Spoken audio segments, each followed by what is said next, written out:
Hi there. In this video, we'll be covering how to make your writing sound more professional. It's easy enough to plug your text into ChatGPT, and I know you probably do that already, but let's go beyond that and focus on a few simple steps that can help you immensely. By the end of this video, you will learn the power of active verbs, clarifying your message, and getting another set of eyes on your writing.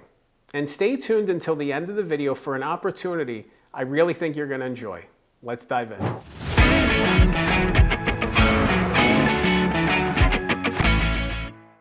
During my newspaper days, I learned a lot of great lessons about impactful writing because you really have just a narrow bit of space to get your point across. And one of my editors in particular focused on avoiding "it was" constructions of sentences, especially at the beginning of stories. And the moment that you think about it, it really starts to kick in. You see it all over the place. And it can be so boring and mundane to start a story or a message or a sentence or an email with "it was." You know, obviously there's outliers to all these tips.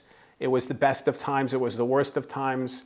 Sometimes there's ways to get around these things and write impactful sentences even when you break the rules. If you know the rules and are so good that you can break them, kudos to you. You probably don't even need to watch this video any further. You know, but for the rest of us, it can be really important to think about powerful verbs.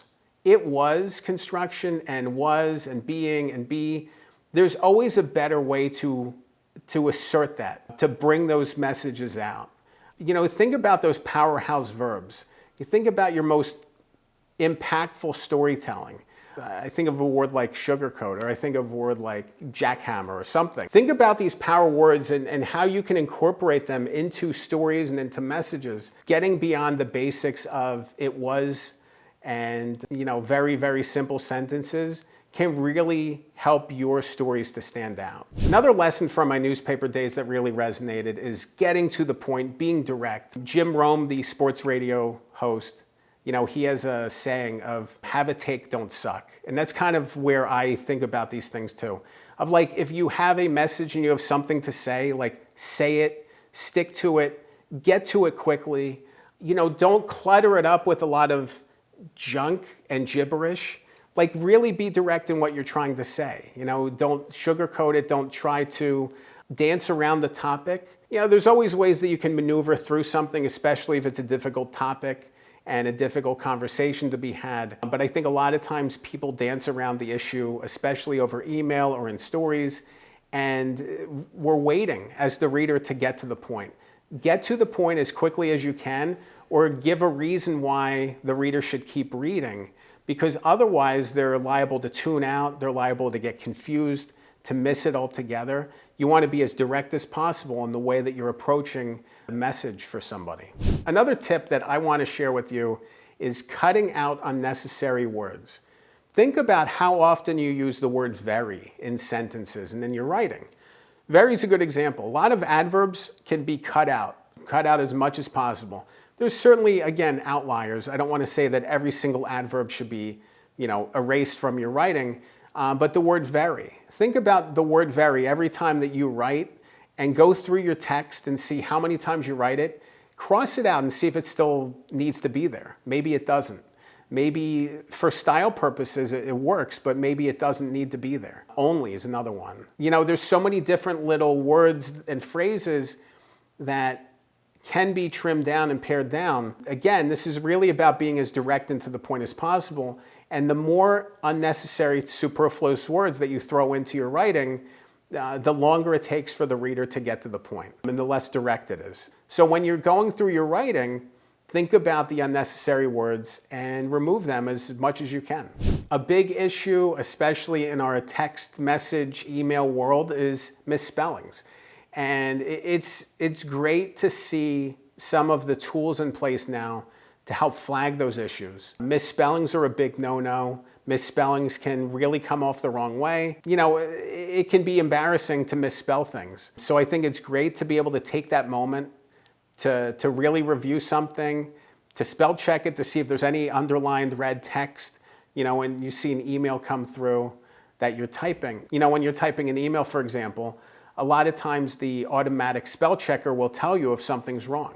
Give a minute for those things to kick in, and if you're working in Microsoft Word, do a spell check. The little mistakes really can undercut you and lose your impact with your writing, because they're not going to focus as heavily on your message if there's all these things misspelled. They make you look bad, they're not as powerful, they're not as professional. So take that minute to do a spell check, or use a program that uses spell check, and avoid those issues. That ties into my next tip, which is check your work. Read it out loud back to yourself. It can be so helpful. So is another, again, word that you can cut out. It can be helpful to read back your writing in a conversational tone to see if it flows. I do that all the time with my writing. I really focus on writing conversationally, so I will talk out loud, or kind of think of myself talking out loud as I'm writing, to make sure that it all flows as strongly as possible. Maybe there's a better way. Maybe this part of the sentence doesn't quite work. So think about reading out loud as you're writing, because it's going to make your writing a lot better. And my last tip, get another set of eyes on it. Send it to somebody else before you send the message to the person that you need to send it to, especially if it's an important one. See what they think. See if there's any hidden messages or feelings or just hidden struggle that could pop up from the message. Try to put yourself in the reader's shoes and think about how they're going to respond to it. But at the same time, getting that other set of eyes on it can help you figure out if you're missing something, figure out if you should delete something, figure out if the message is going to have the intended impact.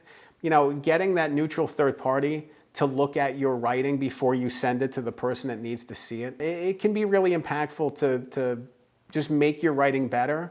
And they might pick up something that you missed, help you cover your blind spots. So don't be afraid to send it to somebody else and see what they think. With book writing, I deal with book writing a lot. With book writing, we'll use editors or beta readers to make sure that there's nothing big that's missing or wrong or incorrect, or that there's no gaps, questions. There's a reason why editors are used. There's a reason why editors are used in newspapers as well. It's because they catch mistakes and issues. So when you're thinking about writing something, getting that other set of eyes, and it can really help. If you want to make your writing sound more professional, and this deals mostly with book writing, but I want you to check out a course that I created that's all about the book writing, production, and publication process. It's called Good Book Mastery, and the website is goodbookmastery.com. You can click the link below. Through that course, you can learn every single tip that I have about book writing and editing and publishing and promotion. You can connect with me directly, and I can talk to you about your book topic. There's so many different areas of focus for book writing that I would love to share with you, and I want to make sure that you're as well informed as possible for all of the opportunities that could develop from writing a book. Remember, a good book can change your life. I'm Dan Good. Thanks for watching.